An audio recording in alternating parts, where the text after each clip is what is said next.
नमस्कार. आपली संस्कृतीमध्ये तुम्हा सर्वांचं मनापासून स्वागत. मित्रांनो, हिंदू धर्मात एकादशीला तिथींचा राजा मानले जाते. पण जेव्हा ही एकादशी दर 3 वर्षांनी येणाऱ्या अधिक मासात येते, तेव्हा तिचे महत्त्व अनंत पटीने वाढते. 2026 हा अधिक मास म्हणजेच पुरुषोत्तम मास आपल्यासाठी घेऊन आला आहे अत्यंत दुर्मिळ असा कमला एकादशी किंवा परमा एकादशीचा शुभयोग. काय आहे या एकादशीचे महात्म्य आणि घरामध्ये सुख समृद्धी तसेच ऐश्वर्य प्राप्त करण्यासाठी कोणती सोपी पूजा विधी करावी, याबद्दलची संपूर्ण शास्त्रोक्त माहिती आजच्या या विशेष भागात आपण जाणून घेणार आहोत. जर तुम्हालाही जीवनातील आर्थिक चणचण दूर करून लक्ष्मीची कृपा मिळवायची असेल तर हा व्हिडिओ शेवटपर्यंत नक्की पहा. कमला एकादशी 2026 पूजा विधी.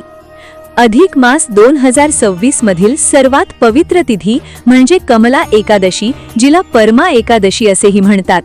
दर 3 वर्षांनी येणाऱ्या पुरुषोत्तम मासात भगवान विष्णू आणि माता लक्ष्मीची आवडती तिथी एकादशी म्हणजे दुग्ध शर्करा योग म्हटले पाहिजे. यंदा 27 मे 2026 रोजी हा अत्यंत शुभ संयोग जुळून आला आहे. भगवान विष्णू आणि माता लक्ष्मीला समर्पित असलेल्या या एकादशीचे महत्त्व आणि संपूर्ण सोपी पूजा विधी जाणून घेऊ. अधिक महिन्याचा स्वामी स्वतः भगवान विष्णू आहेत. अशातच येणारी एकादशी विष्णू उपासनेची दुप्पट संधी देते. या तिथीला कोणती उपासना कशी करायची ते पाहू. कमला एकादशीचे धार्मिक व आध्यात्मिक महत्त्व. 1. दारिद्र्य निर्मूलन. कमला हे माता लक्ष्मीचेच एक नाव आहे. त्यामुळे या दिवशी व्रत आणि पूजा केल्याने घरातून पैशांची चणचण, आर्थिक संकट आणि दारिद्र्य कायमचे नष्ट होते अशी धार्मिक मान्यता आहे. 2. अक्षय पुण्याची प्राप्ती. सामान्य महिन्यातील एकादशीपेक्षा अधिक मासातील एकादशीला केलेलं दान, जप आणि व्रत तब्बल 10 पटीने अधिक फलदायी ठरते. 3. मानसिक शांती आणि संकट निवारण. जर जीवनात सतत अडथळे येत असतील, मानसिक अस्वस्थता किंवा अतिविचार होत असेल तर या दिवशी विष्णू लक्ष्मीची भक्ती केल्याने मनाला अद्भुत शांती लाभते. कमला एकादशीची संपूर्ण पूजा विधी. या दिवशी घरच्या घरी साध्या आणि शास्त्रोक्त पद्धतीने पूजा कशी करावी ते जाणून घ्या. 1. ब्रह्ममुहूर्त आणि संकल्प. सकाळी 5:30 पूर्वी. एकादशीच्या दिवशी सकाळी लवकर उठून स्नान करावे. शक्य असल्यास आंघोळीच्या पाण्यात थोडे गंगाजल टाकावे. स्वच्छ वस्त्र परिधान करून देवांसमोर हात जोडून उपवासाचा आणि विष्णू लक्ष्मी पूजेचा संकल्प करावा. 2. देवघर आणि चौरंगाची स्थापना. देवघर स्वच्छ करून एका पाटावर किंवा चौरंगावर पिवळे वस्त्र अंथरावे. त्यावर भगवान विष्णू आणि माता लक्ष्मीची मूर्ती किंवा प्रतिमा स्थापित करावी. 3. षोडशोपचार पूजा आणि प्रिय वस्तू अर्पण करणे. देवांना हळद, कुंकू, अष्टगंध आणि अक्षता लावाव्यात.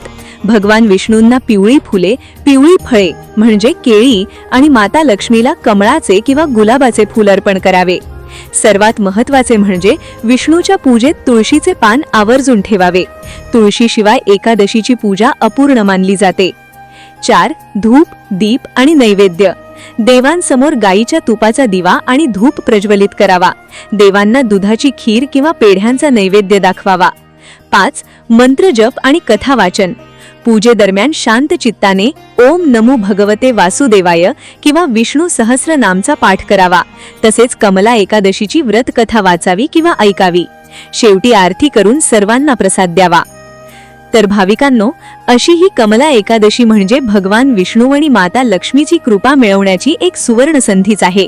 येत्या 27 मे 2026 रोजी श्रद्धेने ही पूजा आणि उपवास करून आपल्या जीवनात आनंदाचे आणि समृद्धीचे आगमन करा. तुम्हाला आजची ही माहिती कशी वाटली हे आम्हाला कमेंट्समध्ये नक्की कळवा. जर तुम्हाला हा व्हिडिओ आवडला असेल तर लाईक करा आणि आपल्या मित्र परिवारासोबत शेअर करायला विसरू नका. अशाच धार्मिक, आध्यात्मिक आणि सांस्कृतिक माहितीसाठी तुमच्या लाडक्या आपली संस्कृती चॅनलला आजच सबस्क्राईब करा आणि बेल आयकॉन दाबा. भेटूया पुढच्या भागात. तोपर्यंत ओम नमो भगवते वासुदेवाय आणि जय लक्ष्मी माता.